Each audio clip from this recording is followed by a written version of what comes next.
So I've shown you some of the elements that have been used in the urns back in the department where they're making them up.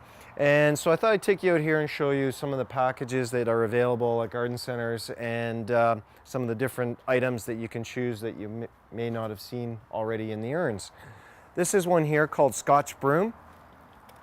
It's kind of a heavy dark green item and it's quite rigid, but adds a kind of a neat contrast to the urn themselves.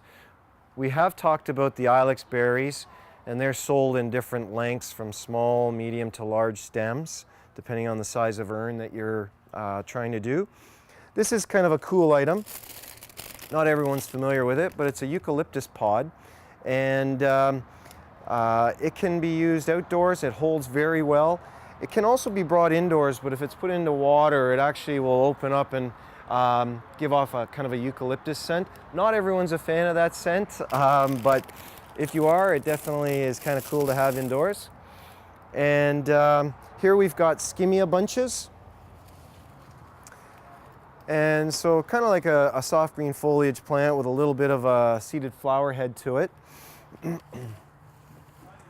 We've got the southern tip magnolia Florida. This is out of Florida actually, so you've got your bright green stems and that just fantastic fuzzy backside in the brown, which is great contrast.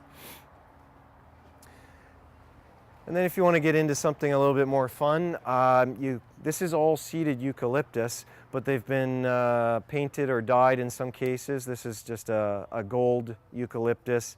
This one's been dyed into kind of a purpley burgundy color. I did show you earlier in one of the arrangements a dyed magnolia leaf stem, and that you can use that. And you may have to watch though, in some cases some of the dyed products may leach a little bit of the color, so you want to make sure you have it in an area where that won't be an issue, just should it happen. And this is also another eucalyptus called seeded.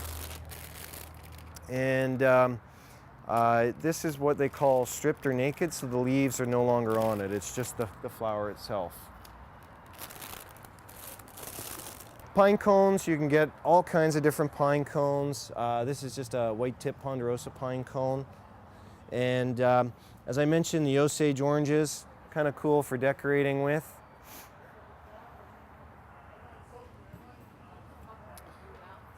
This is a dogwood branch called yellow stem or yellow twig dogwood. These are what you call a large sugar pine cone.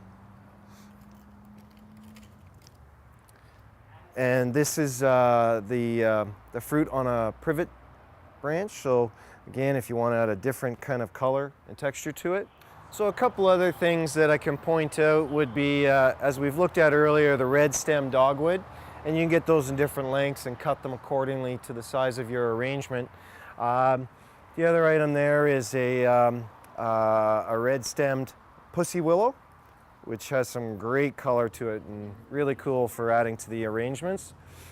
We'll use things like the pomegranates. Again, because of the color, they're easy to use. Use like a long skewer basically.